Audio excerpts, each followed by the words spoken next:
నమస్తే, welcome to Telugu రాజ్యం. నేను మీ రామ్. వేవ్ సమ్మిట్ 2025లో భాగంగా ఈ ప్రోగ్రామ్కి సుమారు టాలీవుడ్ నుంచి బాలీవుడ్ నుంచి ప్రముఖులు అయితే అటెండ్ అవ్వడం జరిగింది.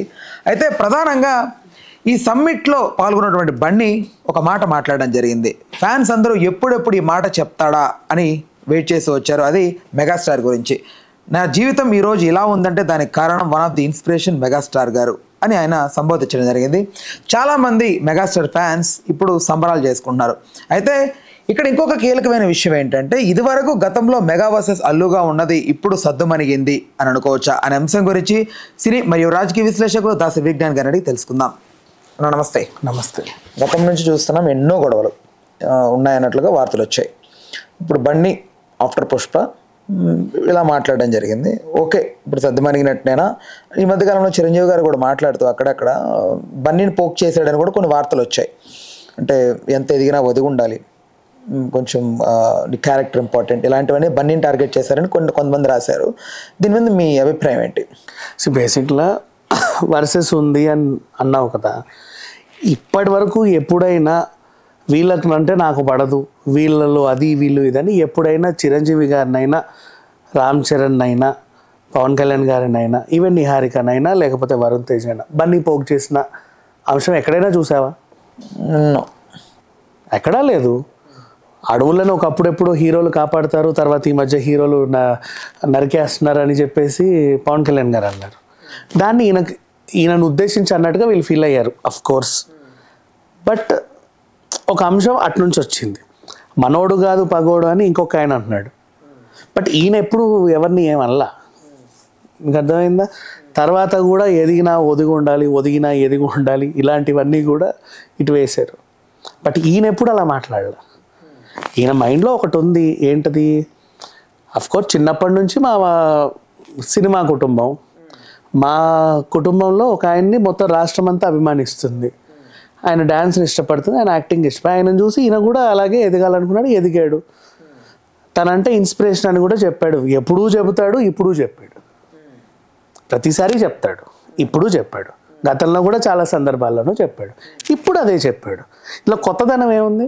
కొత్తదనం అంటే లైక్ ఓకే, చిరంజీవి గారి గురించి మాట్లాడే సందర్భాలు వచ్చినా కొన్నిసార్లు ప్రతిసారి మాట్లాడతాడు, ఎన్నిసార్లు సందర్భం వచ్చినా మాట్లాడతాడు. దీంట్లో కొత్తదనం ఏముంది? అంటే కొత్తదనం అని కాదు, మామూలుగా అల్లు అర్జున్ గారు మాట్లాడలేదని చాలా మంది డిసప్పాయింట్ అయ్యారని. ఏం మాట్లాడలేదని? చిరంజీవి గారి గురించి మాట్లాడలేదని ఎప్పుడు ఎవరు డిసప్పాయింట్ అవ్వలేదే. చిరంజీవి గారి గురించి ఎప్పుడూ మాట్లాడతాడు. ఏం మాట్లాడలేదని డిసప్పాయింట్ అయ్యారు? మరి ఫ్యాన్స్ అందరూ గోల్ ఏంటి మరి? ఎందుకు చెప్పట్లేదు మెగా ఫ్యామిలీ అని? మెగా ఫ్యామిలీ లేకపోతే నేను లేనని చెప్పలేదని ఎందుకు చెప్పాలి? మెగా ఫ్యామిలీ అయితే ఆయన వాళ్ళ నాన్న పెద్ద ప్రొడ్యూసరు, వాళ్ళ తాత పెద్ద ఒక కళాఖండం. అంటే ఈయన వల్లే వచ్చాని ఎందుకు చెప్పాలి? ఆయన ఈయన వల్లే వచ్చాడని వీళ్ళకి ఎలా తెలుసు? ఎందుకు చెప్పాలి? బేసిక్గా అడుగుతున్నా, ఎందుకు చెప్పాలి? వాళ్ళ నాన్న పెద్ద ప్రొడ్యూసర్, కావాలంటే ఎన్ని సినిమాలైనా ఆయన పెట్టి 100 సినిమాలు. గతంలో బన్నీ గారు అలాగే కదా చెప్పుకొని వచ్చారు. చెప్పాడు, అయితే ఏంటి? అప్పుడు సపోర్ట్ చేశారు కాబట్టి చెప్పాడు, అలా చెప్పాడు, ఇలా చెప్పాడు. కానీ వీళ్ళ వల్లే అని చెప్పమంటున్నారు, చూసావా? సపోర్ట్ చేయడం వేరు, వీళ్ళ వల్లే అనడం వేరు. తేడా ఏంటి? వీళ్ళ వల్లే అంటే వీళ్ళు లేకుండా అసలు నేను ఈరోజు లేను అని. వీళ్ళు ఉన్నా లేకుండా వాళ్ళ నాన్నకు సినిమాలు తీస్తూ ఉంటాడుగా అర్జున్. అల్లు అనే పదానికి అర్థం లేదా? అల్లు అనే పదానికి విలువ లేదా? మరి అల్లు అనే పదం లేకుండా మధ్యలో వీళ్ళందరూ ఎవరు? ఎక్కడి నుంచి వచ్చారు? అక్కడి నుంచే కదా అంతా వచ్చింది. దెన్ వీళ్ళ వల్లే చెప్పాలని వాళ్ళు డిమాండ్ చేశారు. నేను ఎందుకు చెప్పాలని? చెప్పాడో చెప్పలేదో స్కిప్ చేశాడు, దానికి నీ కోళ్ళు ఎందుకు మండింది? అండ్ నెక్స్ట్, నేను ఒక అతన్ని ఇన్స్పిరేషన్గా తీసుకొని చిన్నప్పటి నుంచి ఆయన్ని చూసి పెరిగాను. నువ్వు నన్ను అభిమానించినట్టుగానే నా తమ్ముడిని అభిమానించాలి, నన్ను అభిమానించినట్లుగా నా కొడుకుని అభిమానించాలి, నన్ను అభిమానించినట్లుగానే మా ఇంటి ఓనర్ని అభిమానించాలి, మా వాచ్మెన్ని అభిమానించాలి, మా వంటవాడిని అభిమానించాలి అనేది ఎంతవరకు కరెక్ట్? నా అభిమానం నీపైన చిన్నప్పటి నుంచి నాకు నీ మీద మాత్రమే ఉంటుంది అభిమానం. నేను నిన్ను మాత్రమే చూసి నేను ఇన్స్పిరేషన్ తీసుకొని నేను కూడా ఏదో అయ్యా. నీ మీద చూపించిన అభిమానమే నీ వెనకాల ఉన్న ఊరందరి మీద చూపించమంటే నాకు ఎందుకు వస్తుంది?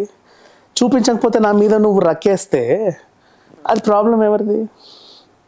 బేసిక్ ఎవరిది? అంతే కదా. ఇక్కడ నాకు ఏమీ అనిపలేదు. ఇప్పుడు వేవ్సే కాదు, నువ్వు నెక్స్ట్ రేపు రోజు బన్నీకి ఆస్కరే వచ్చింది, అక్కడ కూడా మీరు ఇంతవరకు ఎలా రాగలరంటే నేను చిన్నప్పటి నుంచి మా ఫ్యామిలీలో ఒక పెద్ద హీరో ఉన్నాడండి, ఆయన్ని చూసుకుంటూనే పెరిగాము అలా వచ్చాను, అక్కడ కూడా చెప్తాడు. దేనికి ఫీల్ అవ్వాల్సిన అంశాలు ఎక్కడున్నాయి? ఎవరి గురించి చెప్పాలి? ఎవరి గురించి చెప్పాలన్నా ఎందుకు చెప్పాలి? ఆయన అభిమానించిన వాళ్ళ గురించి చెప్తాడు. ఆయనకి ఏంటిది అభిమానించే వ్యక్తి కాకుండా మీరు కొత్త క్యారెక్టర్ని తీసుకొచ్చి ఇతని మీద కూడా నీ అభిమానాన్ని పెంచాలి అంటే ఆయన ఎందుకు చెప్తాడు? ఈయనే కాదు ఏ మనిషి అయినా ఎందుకు చెప్తాడు? అలా చెప్పకపోతే ఈడు మనోడు కాదు పగోడు అని మీరంటే ఆయనకేంటి ప్రాబ్లం? అంతే. ఇప్పుడు ఎన్ని ఎగ్జాంపుల్స్ తీసుకున్నా మనం చేస్తే కరెక్ట్ వీడు చేస్తే తప్పు అన్నది ఉండొద్దు. ఇప్పుడు అక్కడ ఏంటి మొన్నటిది మనోడు కాదు పగోడు ఎక్కడొచ్చింది? ఒక ఎలక్షన్ టైంలో మన కుటుంబ సభ్యుడు ఇక్కడ ఉన్నాడు, అదే టైంలో నువ్వు నీ ఫ్రెండ్ అని చెప్పి అక్కడికి వెళ్ళావు. ఇది తప్పు అని వాళ్ళకి అనిపించింది. మరి సేమ్ అలా వైకుంఠపురంలో టైంలో కూడా మన కుటుంబ సభ్యుడిది సినిమా ఉన్నప్పుడు నువ్వు ఫ్రెండు అని చెప్పేసి సరిలేరు నీకెవరికి వెళ్ళావు. అప్పుడు అది కరెక్ట్ అయితే ఇది కరెక్టే, అది తప్పైతే ఇది తప్పే. ప్రతిసారి అంటే ఈ అబ్బాయినే ఎందుకు టార్గెట్ చేయాలి? అవసరం ఏముంది? నెక్స్ట్ ఇకపోతే సరే అప్పుడు ఉంది చెప్పాడు, తర్వాత ఎప్పుడైతే బన్నీ వర్సెస్ మెగాన్ నువ్వు అన్నావు కదా, గత 3 ఏళ్ళ నుంచి ఉందా 4 ఏళ్ళ నుంచి ఉందా సంవత్సరం నుంచి ఉందా? పుష్ప ముందు నుంచి ఉందా పుష్ప తర్వాత ఉందా? పుష్ప తర్వాతే మేబీ 2 తర్వాత 1 తర్వాత మరి పుష్ప తర్వాత అంటే వీళ్ళు వదిలేశారు ఈయనని, అంతేనా? అప్పుడు వాళ్ళ సపోర్ట్ అనేది అఫీషియల్ గా రాలేదు. ఎప్పుడైతే స్టార్ట్ అయిందో ఎగ్జాక్ట్లీ ఎప్పటి నుంచో ఉన్నాయనే వార్తలు ఉన్నాయి. ఎప్పటి నుంచో ఏదో కొన్ని ఇబ్బందుల్లో ఉన్నారని, అటు ఇటు ప్రతికూలంగా ఉన్నారంటే. మనోడు కాదు పగోడు ఎప్పుడు వచ్చింది? అక్కడ ఏదైతే మన నంద్యాల ఎప్పుడు వచ్చింది ఎలక్షన్? నంద్యాల. పుష్పకి మనోడు కాదు పగోడికి ఎంత డిఫరెన్స్ ఉంది? 2 మీరు అనేది 2 కి 6 నెలలు 7 నెలలు. అవునా? అయితే 6 నెలలు అయితే బన్నీకి వీళ్ళ సపోర్ట్ లేనట్టే కదా, అంతే కదా? కాదా? 6 నెలలు అయితే వీళ్ళకి సపోర్ట్ లేదు కదా. మరి 6 నెలల్లో అడ్రస్ లేని ఊర్లో 7 లక్షల మంది వచ్చారు కదా, అంటే బన్నీకి కూడా ఏదో ఉందిగా. అంతే. మరి అప్పుడు ఆయన గురించి ఆయన మాట్లాడుకోకుండా వాళ్ళ వల్ల వీళ్ళ వల్ల ఎందుకు చెప్పుకోవాలి? దేనికి చెప్పుకోవాలి? అంటే వాళ్ళ వల్ల ఎదుగుదలకు ఒక హెల్ప్ అయ్యింది. ఇప్పుడు వాళ్ళు వద్దన్నా అవునన్నా తనకంటూ ఒక ఇమేజ్ వచ్చింది, కానీ ఇప్పటికీ తను మాత్రం మర్చిపోకుండా పేర్లు అయితే చెబుతున్నాడు. అవతల వాళ్ళేమో ఈయనకు పొగరెక్కింది వగరెక్కింది అది ఎక్కింది ఇది ఎక్కింది అంటున్నారు. అంటే మనకంటే ఎక్కువ ఎదిగితే జీర్ణించుకోలేని గొంతులే అలా మాట్లాడతాయి. అంటే ఇక్కడ కన్క్లూషన్కి వచ్చే ముందు మోస్ట్ ఆఫ్ ది థింగ్ ఏంటంటే మెగా ఫ్యామిలీకి సంబంధించి చిరంజీవి గారు కానివ్వండి, నాగబాబు గారు కానివ్వండి, ఈ మధ్య బన్నీ గారు అరెస్ట్ అయ్యే టైంలో అందరూ వెళ్ళి పరామర్శించారు ఎక్సెప్ట్ చరణ్.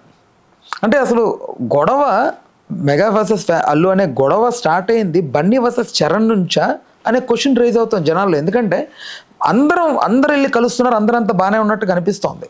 ఇంక్లూడింగ్ సాయిధరం తేజ్ గారు కూడా ఫస్ట్ ఒక మాట అన్నారు, తర్వాత దాన్ని రిలీజ్ అయ్యి వేరేదేదో పెట్టారు. బట్ చరణ్ గారు మాత్రం ఎక్కడ కూడా బన్నీకి సంబంధించి కానీ ఒక పాజిటివ్ వేవ్ అనేది ఎక్కడ కనపడలేదని చాలామంది అనుకుంటున్నారు. దీని మీద మీ అభిప్రాయం ఏంటి? First of all mega family గొడవ అని స్టార్ట్ చేసావు కదా. మెగా ఫ్యామిలీ వాళ్ళ ఇష్యూస్ గురించి మాట్లాడడానికి నేను ఎవరిని ఫస్ట్ ఆఫ్ ఆల్ అది వాళ్ళ కుటుంబ విషయం. యాజ్ ఎ సినీ క్రిటిక్ గా వాళ్ళ సినిమాల గురించి మాట్లాడతాను, వాళ్ళ ఫ్యామిలీ గురించి నాకు అనవసరంగా. ఫ్యామిలీ గురించి అంటలేదు, they are stars now same time family members. Exactly. So అక్కడ చరణ్ గారు బన్నీకి ఎక్కడ ఆయన ఇష్టం తన ఇష్టం, అది ఆయన రావాలన్న అభిప్రాయం నాకు లేదు, ఆయన రావద్దన్న అభిప్రాయం కూడా నాకు లేదు, అది వాళ్ళ ఇష్టం అంతే. ఏదన్నా సినిమాల గురించి ఏమైనా జరిగితే ఐ కెన్ స్పీక్, వాళ్ళ పర్సనల్ ఇష్యూస్ నాకు అనవసరం. నాకు ప్రత్యేకించి వాళ్ళ మీద ఒక అభిప్రాయం అంటూ ఎప్పుడూ లేదు, ఇప్పుడు లేదు, అసలు ఉండదు. రైట్, ఓకేనా? Thanks for the time, thanks for information. Hello, Telugu రాజ్యం ఛానల్ చూస్తున్నారా? సామాజిక రాజకీయ జీవన చిత్రణే తెలుగు రాజ్యం.